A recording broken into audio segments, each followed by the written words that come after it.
Welcome back to the Grand Solar Minimum channel. Today is Tuesday, March 26, 2019. Our solar wind speeds are coming in at 332.6 kilometers with a density of 6.8. Our sun is blank today after many days of sunspots, 2 of them to be exact. We are now without spots. This is our first day without spots in quite some time. So far, the total for 2019 is 54 days without sunspots. Taking a look at our KP indices, right now we are sitting at a 1 and a 24-hour max of 3. Our TSI reading for March 17th, 2019 comes in at 1360.6902. Taking a look at the SDO in motion, and we do see a couple coronal holes, very small, and we should expect solar wind from this on March 27th. And speaking of March 27th, tomorrow, a co-rotating interaction region, a CIR, is expected to hit Earth's magnetic field. CIRs are transition zones between slow and fast-moving streams of solar wind that contain density gradients and compressed magnetic fields that often do a good job at sparking Arctic auroras. Springtime cracks in Earth's magnetic fields could amplify the CIR's effect. And now here's Mari. Thank you, Jake. I'd also like to thank our viewers sending us links, movies, and photos covering the floods. Hearing the dollar amount, millions, or even billions really doesn't even put into perspective what our farmers and communities affected by these floods are seeing. While many news outlets are failing to report the extent of the devastation, we're bringing this news from the viewpoint of the locals that are affected. This is not sensationalizing or fear porn. This is the reality of what our farms are going through, and it's truly horrific.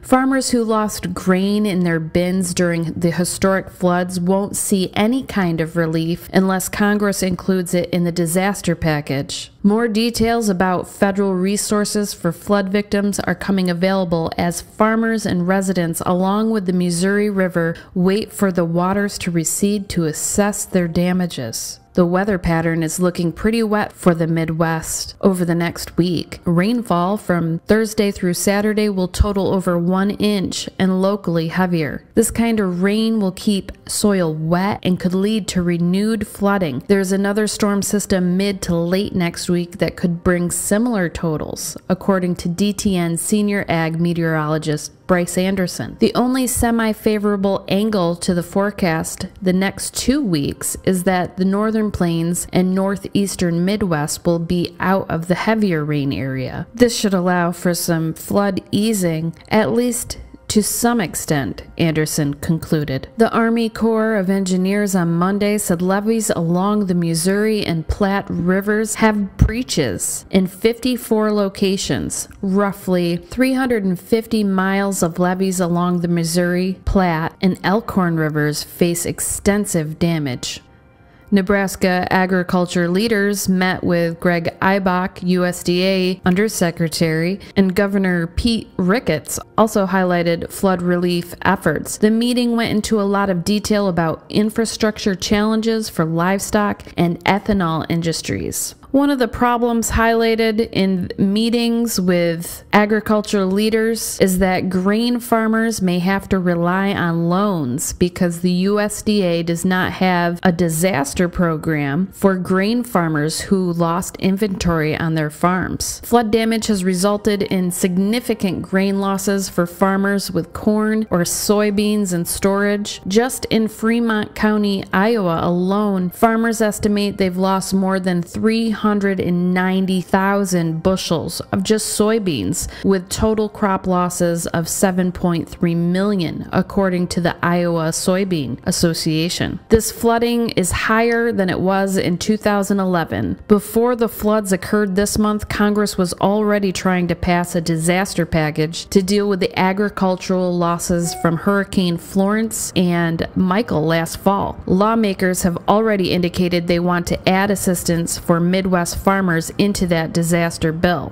Right now, the volume of cattle losses in Nebraska is unclear, but initially it was pegged at 400 million. There are questions on how to show documentation for lost cattle, particularly calves that may have not been tagged or recorded. And that's another thing, this all happened during calving season. I've read articles about these young calves being separated from their mothers for days, and then the mother, once they're reunited, is rejecting that, not producing milk. There's a lot of loss, and it's going to take some time to really truly assess the loss. But eyes open, take a look. I know I keep on covering this flood, but it should be an eye opener for everyone not to take things for granted.